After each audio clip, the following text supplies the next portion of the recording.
அண்ணா, பாவேந்தர் போன்ற அவங்களுடைய அந்த இயல்பான பேராசிரியர் உள்ளிட்டவங்களுடைய இயல்பான கொள்கை வாரிசா இருக்காரு. ஆகவே அவருடைய பெயரில் விருது திராவிட முன்னேற்ற கழகம் வழங்குவது என்பது சரியானது, இயல்பானது, நியாயமானது. ஒண்ணும் இல்லைங்க. தந்தை பெரியார் அவர்களுக்கும் பேரறிஞர் பெருந்தகை அண்ணா அவர்களுக்கும் முத்தமிழறிஞர் கலைஞர் அவர்களுக்கும் பேராசிரியர் பெருந்தகை அவர்களுக்கும் மலர் தூவி மரியாதை செலுத்துகின்றார்.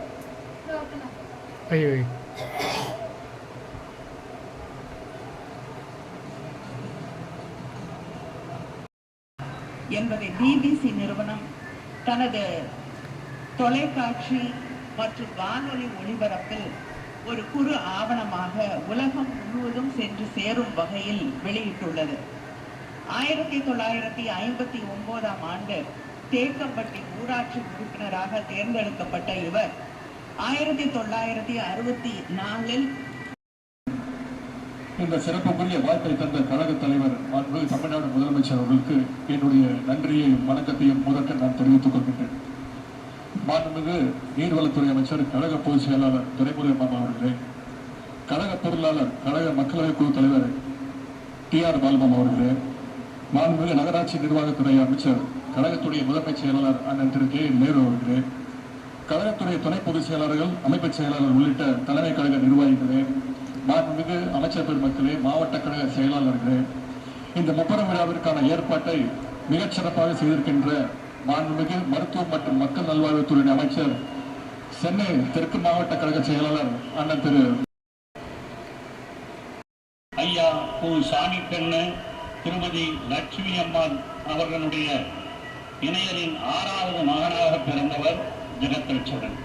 வைணவ மரபு வழி குடும்பத்தில் பிறந்தவர் எனினும் பள்ளி பருவத்திலேயே பகுத்தறிவு பாசறையில் பாடம் பயின்றவர். தந்தை பெரியார், பேரறிஞர் அண்ணா ஆகிய இருவரின் எழுத்துக்கும் பேச்சுக்கும் இதயத்தை பறிகொடுத்த கழகத்தின் சார்பில் இன்று சென்னை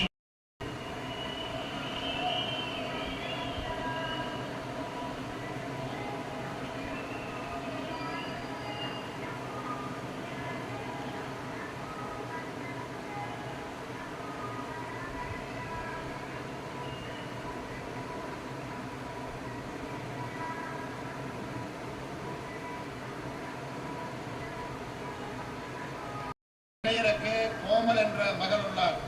இவர் மருத்துவராக பணியாற்றி வருகின்றார்.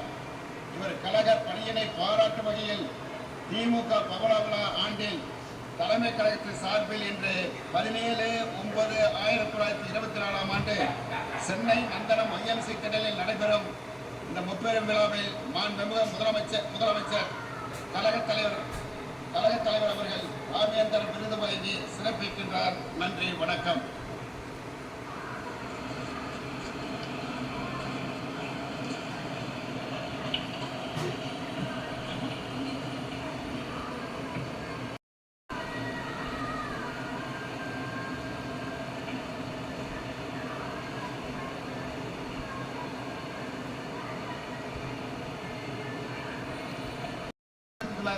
அன்று பிறந்தவர் BP ராஜன் அவர்கள். இவரது தந்தை ஆலை தொழிலாளி, தாயார் விவசாய தொழிலாளி, கூலி தொழிலாளி ஆவார். ராஜபாளையத்தில் பள்ளி கல்வி முடித்து விருதுநகரில் PUC வரை படித்தார்.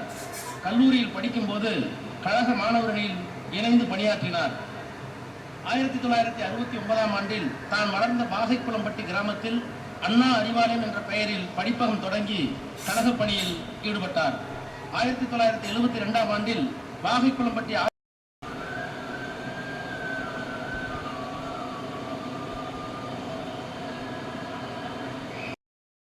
கிராமத்தில் திரு சுப்பையா, திருமதி மரகதம்மாள் ஆகியோருடைய மகனாக 15/8/1950ஆம் ஆண்டு பிறந்தவர் திரு SS பள்ளிமாணிக்கம் அவர்கள். சின்ன பையன். நடைபெற்ற சட்டப்பேரவை தேர்தலில் முத்தமிழறிஞர் கலைஞர் அவர்கள் போட்டியிட்ட நேரத்தில் தனது தாய்மாமனான சூரக்கோட்டை கோபாலகிருஷ்ணன், கம்பர் என்கிற வரதன் ஆகியோரோடு இணைந்து கலைஞருக்காக தேர்தல் பணியாற்றினார். தஞ்சை பிளாக் உயர்நிலைப் பள்ளியில் படித்துக் கொண்டிருந்த நேரத்தில் 1965ஆம் ஆண்டு நடைபெற்ற இந்திய எதிர்ப்பு போராட்டத்தில் கலந்து கொண்டு ஊர்வலம் நடத்தி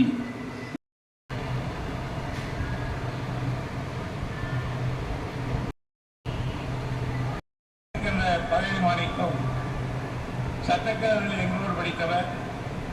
நான் மாணவணி செயலாளராக இருக்கும்போது என்னோடு பணியாற்றியவர். அதே போன்று சும்மா இந்த ட்ரைனிங்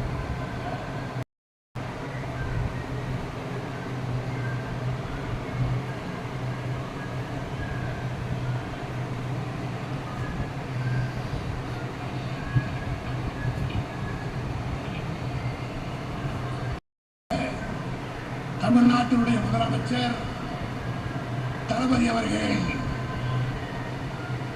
உரையாற்றி கழகத்திற்கு ஆக்கப்பூர்வமான அறிவுரை வழங்கி பேருரையாற்றுவார்கள்.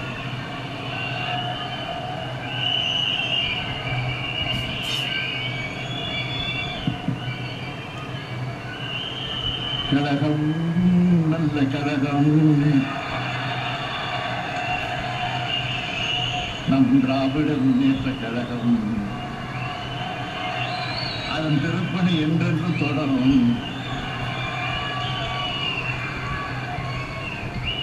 கள்ளக்குடி கொண்டு கன்னித்தமிழ் வென்று உள்ளம் குடிகொண்ட கழகம், வெல்லும் வாளுமின்றி வெல்லும் திறன் கொண்ட வெற்றி பலகண்ட கழகம். அன்று அறிஞர் வழியில் வந்த கழகம், பின்னர் கலைஞர் தலைமை தந்த கழகம். அன்று பிள்ளை நிலவான கழகம், இன்று பவள விழா காணும் கழகம்.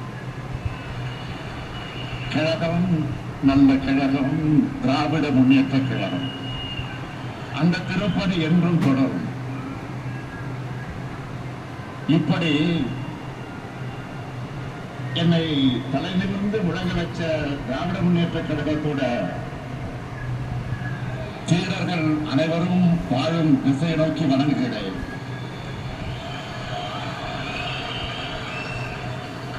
உங்களுடைய வேலையாலும் ரத்தத்தாலும் மூச்சு காற்றாலும் உழைப்பாலும் தான் இத்தனை ஆண்டு காலம் கழகம் தலைநிமிர்ந்து நிற்கிறது, கம்பீரமா நிற்கிறது. அப்படிப்பட்ட தியாகத்தின் உருவமான திராவிட முன்னேற்ற கழக தொண்டர்களுடைய உள்ளத்துக்கும் இல்லத்துக்கும் என்னோட அன்பான வணக்கம். நீங்க இல்லாம கழகம் இல்லை, நீங்க இல்லாம நான் இல்லை. அந்த நன்றி உணர்ச்சியோடு தான் உங்க முன்னாடி நான் கம்பீரமாக நின்றுட்டு இருக்கிறேன். இந்த எழுச்சிமிகு 30 விழா நிகழ்ச்சிக்கு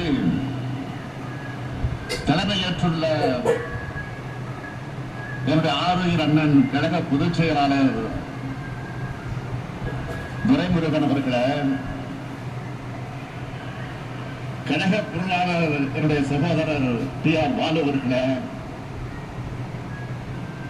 முதன்மை செயலாளர் கே.என். நேரு அவர்களை, துணை பொதுச் செயலாளர்கள் ஐ. பெரியசாமி அவர்களை, கா. பொன்முடி அவர்களை, ஆ. ராசா அவர்களை, என்னுடைய அருமை தங்கை அருமைக்குரிய அன்புக்குரிய கனிமொழி கருணாநிதி அவர்களை, அந்தியூர் செல்வராஜ் அவர்களை, இளைஞரணி செயலாளர் தம்பி உதயநிதி உள்ளிட்ட பல்வேறு அணிகளின் நிர்வாகிகளை, விருதுகளை பெற்றுள்ள விருதாளர்களை, மாண்புமிகு அமைச்சர் பெருமக்களை, தலைமை கழக நிர்வாகிகளை, ஆற்றல் மிக மாவட்ட கழகத்தின் செயலாளர்களை, நாடாளுமன்ற சட்டமன்ற உள்ளாட்சி அமைப்புகளின் பிரதிநிதிகளை, என் உயிரோடு கலந்திருக்கும் தலைவர் கலைஞர் அவர்களின் உயிரினும் உயிரான அன்பு உடன்பிறப்புகளை, உங்கள் அனைவருக்கும் என்னுடைய அன்பான வணக்கங்கள். பவள விழா 30 விழா, இந்த பொதுக்கூட்டத்தை ஒரு மாநாடு போல், எழுச்சி மிகுந்த மாநாடு போல் ஏற்பாடு செய்திருக்கக்கூடிய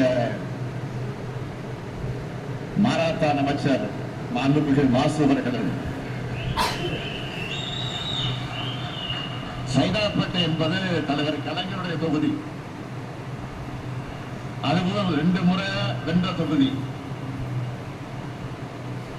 அந்த தொகுதியோட உறுப்பினரான மாசு கிட்ட எந்த பணியை கொடுத்தாலும் 2 மடங்கு உத்வேகத்தோடு செஞ்சு காட்டுவார் என்பதற்கு இந்த பொங்கல் விழா நிகழ்ச்சியை ஒரு சிறந்த எடுத்துக்காட்டு.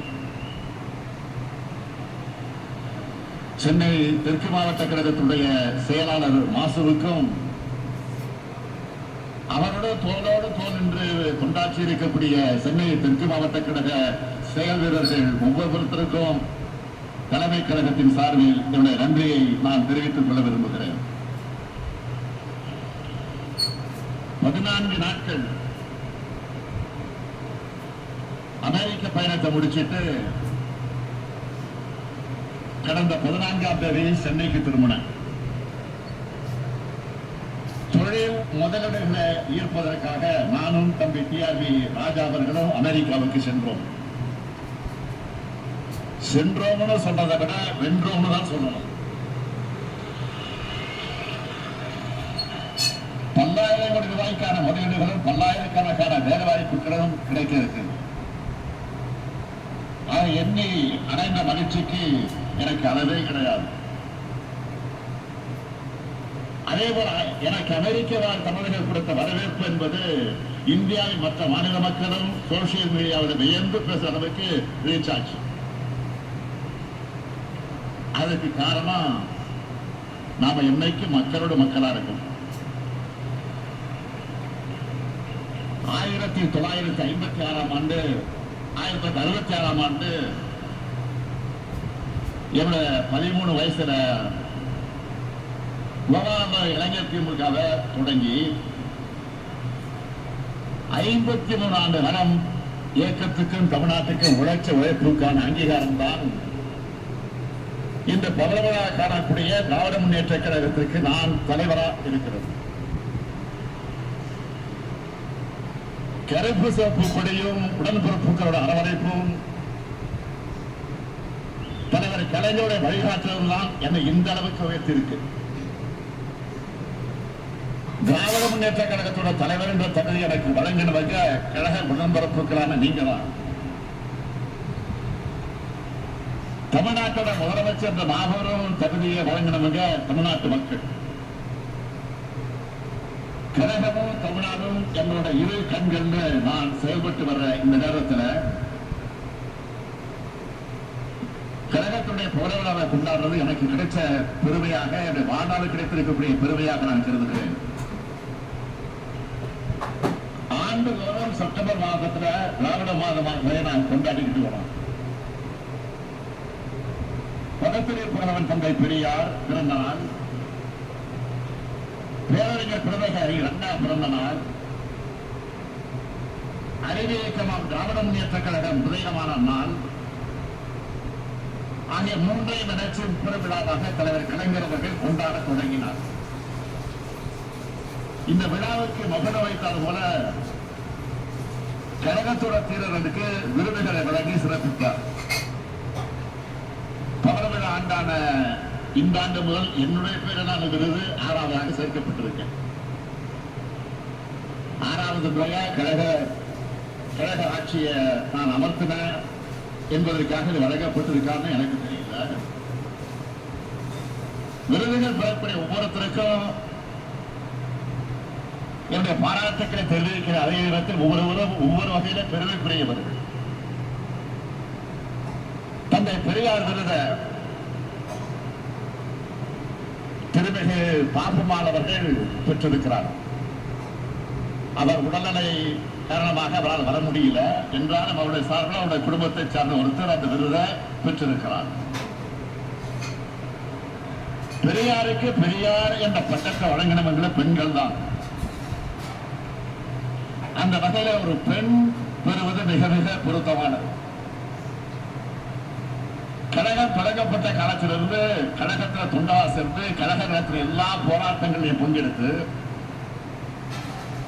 108 வயசுலேயே கழகத்துடைய அடையாளமாக மட்டுமல்ல ஒட்டுமொத்த தமிழ்நாட்டுடைய அடையாளமாக திருமிகு பாப்பம்மாள் அவர்கள் விளங்குகிறார். 108 வயசு. அடுத்து பேரறிஞர் அண்ணா பேரிலான விருதயம் அறந்தாங்கி விசா ராமநாதன் அவர்கள் பெற்றிருக்கிறார்கள். மாணவர்களை இணைச்சு 1964 கழகத்துக்கான தன்னோட தொண்டை தொடங்கினார் நம்முடைய ராமநாதன் அவர்கள். மொழிப்போர்ல கலந்துகிட்டார். 1976 விசா கைதியாக ஓராண்டு காலம் சிறையில் இருந்ததோடு கழகத்தோட எல்லா போராட்டங்களையும் பங்கெடுத்து தியாகத்தோட அடையாளம் தான் நம்முடைய ராமநாதன் அவர்கள். தலைவர் கலைஞர் பெயரிலான விருதை தலைவர் கலைஞர் அவர்களால் ஆழ்வார் என்றும் என்னால் திராவிட ஆழ்வார் என்றும் அழைக்கப்படக்கூடிய நம்முடைய ஜெகத்ரட்சகன் அவர்கள் பெற்றிருக்கிறார். இணையத்தோட ஒரு பக்கத்தை கலைஞருக்கு, இன்னொரு பக்கத்தை ஆழ்வார்களுக்கு அர்ப்பணிச்சவர் நம்ம ஜெகத்ரட்சகன் அவர்கள். பள்ளி காலத்துல இந்திய எதிர்ப்பு போர்ல பங்கெடுத்தவர். கல்லூரி காலத்துல பெரியார சந்திச்ச காரணத்தால கல்லூரியிலிருந்து டிஸ்மிஸ் செய்யப்பட்டவர்.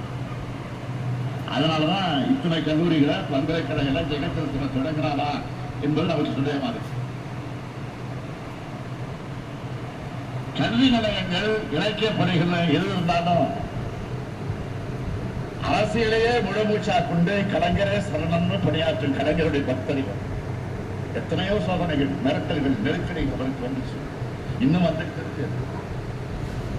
ஆனா அச்சமில்லாம யாரோடும் சமரசமாகாம கழகமே துணைமை கம்பீரமாக செயல்படக்கூடியவர் நம்முடைய ஜெகத்ரட்சகன் அவர்கள். அதனால அவருக்கு கலைஞர் விருது வழங்கப்பட்டது. அடுத்து பாவேந்தர் பாரதிதாசன் விருது கவிஞர் தமிழ்தாசன் அவர்கள் பெற்றிருக்கிறார். மொழி போராட்டத்தில் பங்கெடுப்பதற்காக பள்ளி மாணவராக கைது செய்யப்பட்டவர். பள்ளிகளை படிக்கும் போது மரபை கவிதைகளை எழுதுகிற அளவுக்கு திறன் அவருக்கு இருந்துச்சு. உணர்ச்சிமிக்க கவிதைகளை தீட்டி வரக்கூடியவர். இது எல்லாத்தையும் விட தொலைக்காட்சி விவாதங்கள்ல சிங்கமன சீறி கழகத்தோட கொள்கைகளை நிலைப்பாடுகளை நிலைநிறுத்துவார். புரட்சி வாதங்களை வைக்கக்கூடிய அவருக்கு புரட்சி கவிஞர் விருதை வழங்கியிருக்கிறோம். அடுத்து பேராசிரியர் விருது என்னுடைய இனிய தோழன் விபி ராஜன் பெற்றிருக்கிறார்.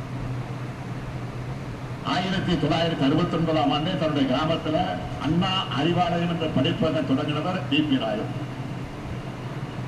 1972 முதல் கழகத்தில் தீவிரமாக பணியாற்றினவர். 1980 நான் இளைஞரணியை வழிநடத்த தொடங்கின காலத்தில் விருதுநகர் மாவட்டத்தில் இளைஞரணி அமைப்பாளராக பொறுப்பேற்றார். மேடைகள் ஏறினா எதிரிகளுக்கு பிபிஏ நிகழ வைப்பார்.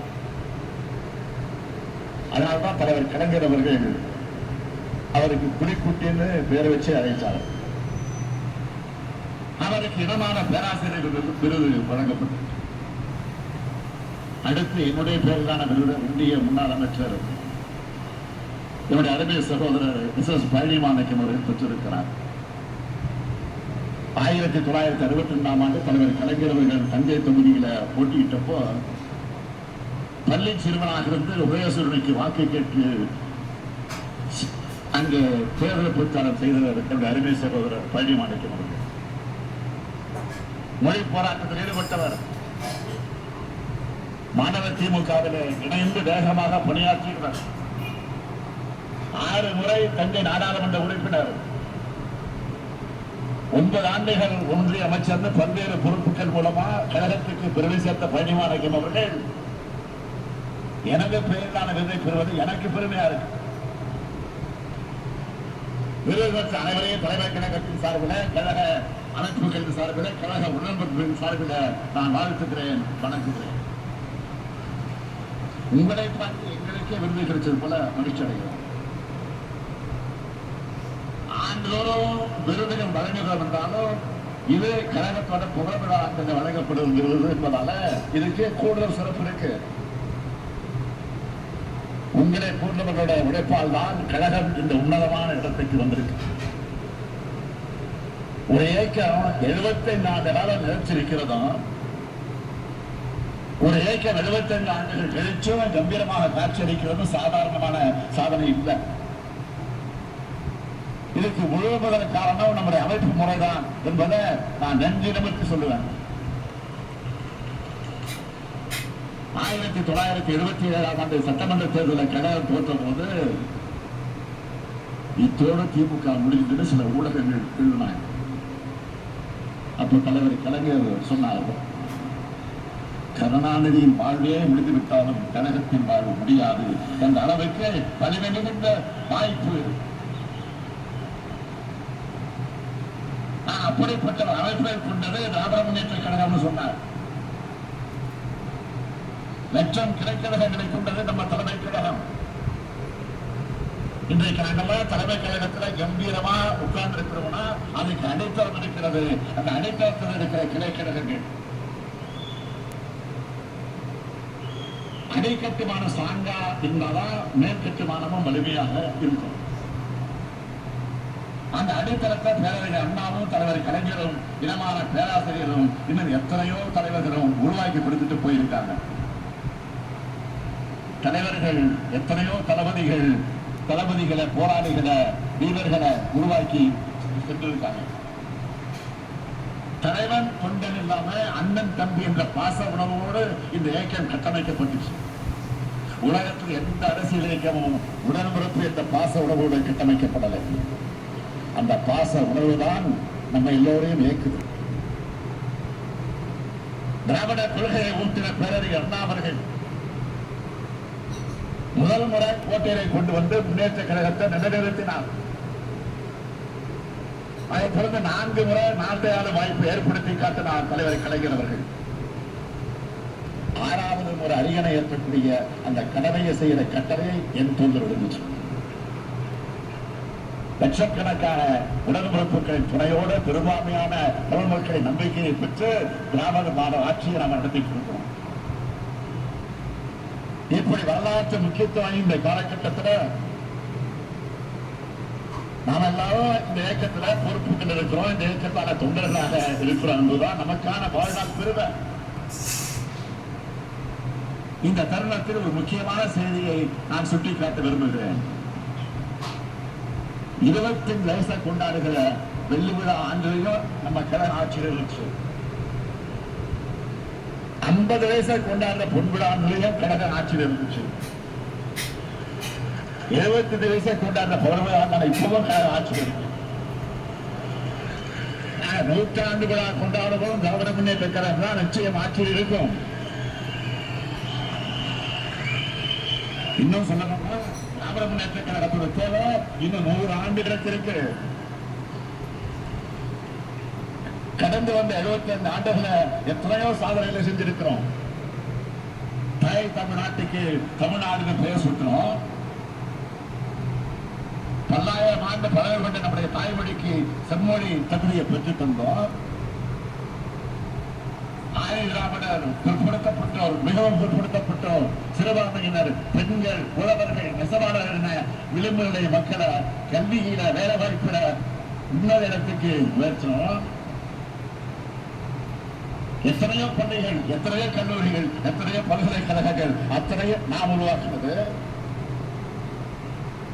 சாலைகள், பாலங்கள், அணைகள், நவீன நகரங்கள், தண்ணீர்கள் பெற்ற கிராமங்கள், உள்கட்டமைப்பு வசதி எல்லாத்தையும் உருவாக்கி தமிழ்நாட்டை நோக்கி இந்தியாவே திரும்பி பார்க்க வச்சிருக்கிறோம். கடந்த 3 ஆண்டுகள் மட்டும் எத்தனை சாதனைகள்! மகளிருக்கு 1000 ரூபாய் உரிமை தொகை, உயர்கல்வி பயிலக்கூடிய மாணவ மாணவருக்கு மாதம் 1000 ரூபாய் உதவித்தொகை, பள்ளி குழந்தைகளுக்கு காலை உணவு திட்டம், பணிக்கு செல்லக்கூடிய மகளிருக்கு கட்டணமில்லா பேருந்து, ஒவ்வொரு தனி மனிதனையும் காக்கின்ற அரசாக நம்முடைய திராவிட மாடல் அரசு செயல்பட்டுக் கொண்டிருக்கிறது. இத்தனை திட்டங்கள் இந்த மாநிலத்திலேயாவது இருக்கிறதா என்று இல்லைன்னு சொல்லத்தக்க வகையில தான் எந்த மாநில அரசும் ஒரு மாநிலத்துக்கு இவ்வளவு நன்மைகள் செஞ்சு தந்தது இல்லைன்னு சொல்ற அளவுக்கு தான் திராவிட முன்னேற்ற கழகத்துடைய அரசு தமிழ்நாட்டை வளமிக்க மாநிலமாக மேம்படுத்தி இருக்கு, தொடர்ந்து வளப்படுத்தி வருது. நம்ம எல்லா கனவுகளும் நிறைவேறிச்சாலும் கேட்டா இல்ல. மாநில உரிமைகளை வழங்குகிற ஒரு ஒன்றிய அரசு அமையல. நிதி உரிமை உள்ளிட்ட கோரிக்கைகளுக்கு இன்னமும் நாம் போராட வேண்டிய நிலையில் தான் இருக்கிறோம். இப்படிப்பட்ட ஏராளமான நெருக்கடிகளுக்கு இடையில தான் தமிழ்நாட்டை எல்லா விதத்திலையும் முன்னேற்ற ஒற்றை இலக்கோடு திராவிட முன்னேற்ற கழக அரசு செயல்பட்டு வருது. பேரறிஞர் அண்ணாவும் தலைவர் கலைஞர் வலியுறுத்தின மாநில சுயாட்சி கொள்கை என்பது நம்மோட உயிர்நாடை கொள்கையில உண்டு. தலைவர் கலைஞர் எளிமையா சொன்னார், நம்ம கோட்டையில் இருந்தாலும் அங்க இருக்கக்கூடிய புல்ல வெட்ட கூட உரிமை இல்லை, அதுக்கு மேல அனுமதி வாங்கணும். இன்னைக்கு இளையும் பொண்ணுக்கு எவ்வளவு வரி தோன்றீங்களோ கேட்க கூட உரிமை இல்லாத நிலை உருவாக்கி, இந்த சூழல்ல மாநில சுயாட்சி வென்றெடுப்பதற்கான ஒரு அறிவிப்பு தான் இந்த புகழ விழா செய்தியாக நான் சொல்ல விரும்புகிறேன். குறைவான நிதிவரங்கள், அந்த நிதிவரத்தை கொண்டு நம்மால இவ்வளவு சாதனைகளை செய்ய முடியுதுன்னா, முழுமையான நிதிவரம் கிடைச்சா தமிழ்நாட்டை எல்லாத்திலையும் சிறந்த மாநிலமா மாற்றி காட்ட நம்மால் முடியும். எல்லாம் எனவே இதையெல்லாம் அதிகாரமும் கொண்டவர்களாக மாநில அரசுகளை மாற்றுகிற வகையில அரசியலமைப்பு சட்டத்தில் திருத்தம் கொண்டு வர முயற்சிக்கும் சட்ட முன்னெடுப்புகளை திராவிட முன்னேற்ற கழகம் நிச்சயமாக உறுதியாக செய்யும். இந்தியாவில மாநில உரிமைகளுக்காக மாநில சுயாட்சி கொள்கைக்காக தொடர்ந்து குரல் கொடுத்து கொள்கையுடைய ஒரே இயக்கம் நம்முடைய திராவிட முன்னேற்ற கழகம் மட்டும்தான். ஏன்னா எப்பவும் நாம தான் மக்களோட மக்களா இருக்கோம், மக்களுக்கு உண்மையாக இருக்கிறோம். அதனால மக்கள் எப்பவும் நம்மோடு இருக்காங்க. மக்களும் நாமாலும் ஒன்னா இருக்கிறதால வெற்றி நம்மோடு இருக்கு. நின்ற தேர்தலில் எல்லாம் வென்ற தலைவர் நம்முடைய தலைவர் கலைஞர். உங்களால நான் தலைமை பொறுப்பில் உட்கார வைக்கப்பட்டு எதிர்கொண்ட எல்லா தேர்தலிலும் நாம் வெற்றி பெற்றிருக்கோம். நான் என்றால் தனிப்பட்ட ஸ்டாலின் அல்ல. ஸ்டாலின் என்ற ஒற்றை பேருக்குள்ள கோடிக்கணக்கான உடன்பிறப்புகளும் உழைப்பும் ஆற்றலும் அடங்கியிருக்கும். இந்த வெற்றிகள் எல்லாம் உங்களுடைய உழைப்பால், உங்களுடைய தியாகத்தால், உங்களுடைய செயல்பாடுகளால், உங்களுடைய நடவடிக்கைகளால் கிடைச்சிருக்கு. அது சாத்தியமாச்சு. இதுவரை நடந்த தேர்தல்கள் போலவே அடுத்தடுத்து வரப்போற தேர்தலை நாம தான் வெற்றி பெற போறோம். இதுல யாருக்கு சந்தேகம் இல்லை. நான் ஏதோ ஆணவத்தில் சொல்லணும்னு நினைச்சுக்காதீங்க. உங்க மேல இருக்க போய் நம்பிக்கையில தான் சொல்றேன். அதுக்கு மெத்தனமாகவும் யாரும் இருந்திருக்கிறார், இருக்க மாட்டீங்க என்பது எனக்கு தெரியும். எந்த இயக்கமாக இருந்தாலும் அதுக்கு கொள்கை தேவை, அதை செயல்படுத்த வீரர்கள் தேவை, வழிநடத்த தலைமை தேவை. திராவிட முன்னேற்ற கழகத்துக்கு தித்திக்கும் திராவிட கொள்கை இருக்கு. கொள்கையை காக்கிறக்கு முறையாக நீங்க இருக்கீங்க. உங்க வீரத்தால துணிச்சல் பெற்ற தலைமை இருக்கு. நம்முடைய தொடர் வெற்றிகள் மூலமாக 100ஆண்டு விழாவை நோக்கி நாம் முன்னேறுவோம். அடுத்து நம்முடைய இலக்கு 2026 தேர்தல். இதுவரைக்கும் இப்படி ஒரு வெற்றியை எந்த கட்சியும் பெற்றதில்லைன்னு 2026 வரலாறு சொல்லணும். அந்த வரலாறு எழுதுவதற்கு நீங்க தயாரா? அந்த வரலாறு எழுதுவதற்கு நீங்க தயாரா? இந்த உணர்வு வெற்றி சரீரமாக மாற வேண்டும். இந்த உணர்வு வெற்றி சரீரமாக மாற வேண்டும். எங்க அந்த உறுதியை இந்த ஒவ்வொரு விழாவை உறுதியேற்போம், உறுதியேற்போம், உறுதியேற்போம். நன்றி, வணக்கம்.